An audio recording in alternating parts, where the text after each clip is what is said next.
93,000 ये नंबर है 2026 में अब तक गई आईटी जॉब्स का। मतलब अभी साल आधा भी नहीं हुआ है और लगभग 1 लाख लोग टेक इंडस्ट्री से बाहर हो चुके हैं। और अगर आपको लगता है कि अमेरिका की सिलिकॉन वैली का कोई नंबर है, कोई प्रॉब्लम है, ऐसा नहीं है। इंडिया दुनिया का आईटी हब है। पिछले 20 सालों में भारत का पूरा अर्बन मिडिल क्लास एक चीज पर टिका रहा है, वो है आईटी जॉब्स। इसीलिए इन जॉब कट्स में शामिल हैं बेंगलुरु, हैदराबाद, पुणे, नोएडा और चेन्नई। इंजीनियरिंग कॉलेज से निकलिए, कैंपस प्लेसमेंट लीजिए, 6-7 लाख का पैकेज शुरू होता है, धीरे धीरे प्रमोशन होता है, ईएमआई, घर, कार, परिवार, सब कुछ। भारत की कई फैमिलीज के लिए यही एक सुरक्षित जिंदगी का मॉडल था। लेकिन अब वही मॉडल बदलता हुआ दिख रहा है। कौन सी कंपनी में कितने कट्स हुए, क्या कारण है और आगे किस तरह की नौकरियां खतरे में है, आज इस पर बात करेंगे। हाय, मैं हूं श्रुति और आप देख रहे हैं खर्चा पानी। Brought to you by Candid and Saluja Gold. Candid dusting powder, 4 skin problems का एक expert solution. Candid dusting powder, हटा खुजली, लगा कैंडिड। बर्नस्टीन रिसर्च ने अप्रैल 2026 में प्रधानमंत्री मोदी को एक ओपन लेटर लिखा। उसमें कहा कि पिछले 2 दशकों में आईटी और बीपीओ सेक्टर ने भारत के एक एस्पिरेशनल मिडिल क्लास को बनाया। घर खरीदने वाले, फ्लाइट्स लेने वाले, ईएमआई पर कार खरीदने वाले लोग। लेकिन एआई नौकरियों के जरिए अब समाज के स्तर पर बदलाव ला रहा है। टियर 2 और टियर 3 शहरों से लाखों स्टूडेंट्स बेंगलुरु और हैदराबाद पहुंचे। पहली बड़ी सैलरी आईटी नौकरी से आई। पूरा सोशल मोबिलिटी मॉडल इसी सेक्टर पर टिका रहा। लेकिन बात करते हैं कुछ ऐसी कंपनीज की जिनने बहुत बड़े जॉब कट्स किए रिसेंटली। और सबसे पहले मैं बात करूंगी टीसीएस की, टाटा कंसल्टेंसी सर्विसेज, भारत की सबसे बड़ी प्राइवेट सेक्टर एम्प्लॉयर। इसने 2025-26 में 23,426 एम्प्लॉयज कम किए। अब बात करते हैं विप्रो की। विप्रो का हेडकाउंट 2023 के पीक 2,56,921 से गिरकर 2025-26 में लगभग 2,33,000 रह गया, यानी लगभग 24,000 लोग कम। HCL टेक की बात करें तो उसके शेयर्स भी अप्रैल 2026 में एक ही दिन में लगभग 9.7% गिर गए थे, जब कंपनी ने एक बस कॉशियस गाइडेंस दी थी कि एआई की वजह से जॉब कट्स हो सकते हैं, सिर्फ इतनी सी बात पे।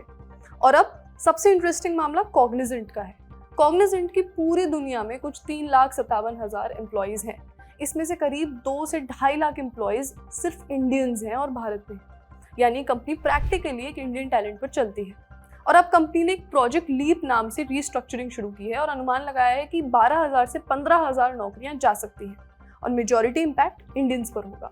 कॉग्निजेंट के सीईओ रवि कुमार एस ने एनालिस्ट कॉल में कहा कि कंपनी अब ब्रॉडर एंड शॉर्टर पिरामिड बनाना चाहती है, जिसमें डिजिटल लेबर और ह्यूमन लेबर दोनों होंगे। अब वही मैं कॉर्पोरेट लिंगो समझाती हूँ थोड़ा सा। अब डिजिटल लेबर क्या होता है? It's not a fancy word, इसका मतलब होता है एआई। टीसीएस ने कहा कि वो एआई फर्स्ट सर्विसेज मॉडल की तरफ जा रहा है। यानी पहले जहां किसी प्रोजेक्ट में 100 लोग लगते थे, अब शायद 60 लोग, और कुछ एआई टूल्स वही काम कर देंगे। और ये सिर्फ भारतीय कंपनियों की कहानी नहीं है। मेटा ने अपनी वर्कफोर्स का 10% कम करने की बात कही है, मतलब लगभग 8,000 लोग। मार्क जुकरबर्ग ने खुद कहा कि ये नंबर आगे और बढ़ सकता है। ब्लॉक ने लगभग आधी वर्कफोर्स कम कर दी है। अमेज़न ने लगभग 14,000 ऑफिस जॉब्स कट किए हैं और फोकस उनका हुआ है एआई पावर्ड लॉजिस्टिक्स पर, ऑटोमेशन पर। अब एक और स्टैटिस्टिक देखते हैं। 2026 के पहले क्वार्टर में 86 टेक कंपनियों ने 80,000 से ज्यादा एम्प्लॉयज निकाले। लेकिन 2025 में अगर हम इसी क्वार्टर की बात करें तो 103 कंपनियों ने 30,000 से ज्यादा जॉब्स कट की। इकोनॉमिक टाइम्स के हिसाब से सिर्फ एक साल में लेऑफ्स लगभग 3 गुना हो गए। आईटी सेक्टर भारत की जीडीपी का लगभग 7.5% है। 50 लाख से ज्यादा लोग डायरेक्टली इसमें जुड़े हुए हैं और काफी सारे लोग इनडायरेक्टली इन जॉब से जुड़े हुए हैं। हर साल लगभग 15 लाख इंजीनियरिंग ग्रेजुएट्स निकलते हैं और उनमें से मेजॉरिटी आईटी सेक्टर में जाना चाहते हैं। लेकिन हायरिंग वो हो रही है स्लो। ग्लोबल सिचुएशन भी देखते हैं। सबसे पहले मैं जो करंट न्यूज आई है उसके हिसाब से फ्रेशवर्क्स की बात करूंगी। एक इंडियन फाउंडेड टेक कंपनी है। 6 मई 2026 को कंपनी ने अनाउंस किया कि वो अपने 11% वर्कफोर्स कम कर रही है। कंपनी के सीईओ डेनिस वुडसाइड ने बोला रॉयटर्स से कि हमारा आधे से ज्यादा कोड तो अब एआई लिख रहा है। उन्होंने ये भी कहा कि ऑटोमेशन ने जो रोट वर्क होता है, यानी जो रिपीटेटिव काम होता है, वो लगभग खत्म कर दिया है। और रूटीन काम कौन करता था? Junior developers, testers, support engineers और डॉक्यूमेंटेशन वाले लोग। फ्रेशवर्क्स कोई छोटा स्टार्टअप नहीं है। भारत में उसकी बड़ी इंजीनियरिंग प्रेजेंस है। भारत का सबसे भरोसेमंद Saluja gold TMT bars. Saluja gold TMT. अब सही पकड़े हो कॉन्ट्रैक्टर बाबू, मजबूती सब कुछ है। अब दूसरी खबर आई कॉइनबेस से। कॉइनबेस भी अपनी कंपनी में 14% छटनी कर रहा है। कंपनी के सीईओ ब्रायन आर्मस्ट्रॉन्ग ने लिखा कि कंपनी अब लीन, फास्ट एंड एआई नेटिव बनना चाहती है। सुनने में बहुत फ्यूचरिस्टिक लगता है। सिंपल हिंदी में इसका मतलब है कम लोग रखो, ज्यादा काम मशीनों से करवाओ। फॉर्च्यून की रिपोर्ट के मुताबिक कंपनी के इंजीनियर अब कुछ दिनों में वो काम डिलीवर करते हैं जिसके लिए पहले पूरी टीम को कई हफ्ते लगते थे। तो अगर एक इकोनॉमिक्स की नज़र से हम देखें तो प्रोडक्टिविटी बढ़ गई है। यहाँ तक कि जो नॉन टेक्निकल एम्प्लॉयज़ हैं, मतलब जो इंजीनियरिंग की फील्ड से नहीं आते, वो भी एआई की मदद से अब प्रोडक्शन कोड लिख रहे हैं। एक्सपर्ट्स के मुताबिक पैंडेमिक के दौरान ज़रूरत से ज़्यादा हायरिंग हुई थी। अब कंपनीज स्टाफ को कम कर रही हैं और ब्लेम एआई पर डाल रही हैं, ऐसा भी कुछ लोगों का कहना है। लेकिन इसका मतलब ये नहीं है कि एआई का असर फेक है। असर बिल्कुल असली है और भारत में भी दिख रहा है। हम सुनते तो रहते हैं कि एआई जॉब्स खा गया, पर कैसे, कर क्या रहा है वो ऐसा? सबसे पहला असर आता है कोडिंग और टेस्टिंग पर। GitHub Copilot, Amazon code whisperer, Google Gemini जैसे टूल्स अब जूनियर डेवलपर का काम कर रहे हैं। इन्फोसिस के सीईओ सलील पारेख ने कहा कि एआई टूल्स से डेवलपर की प्रोडक्टिविटी 30 से 40% बढ़ी है।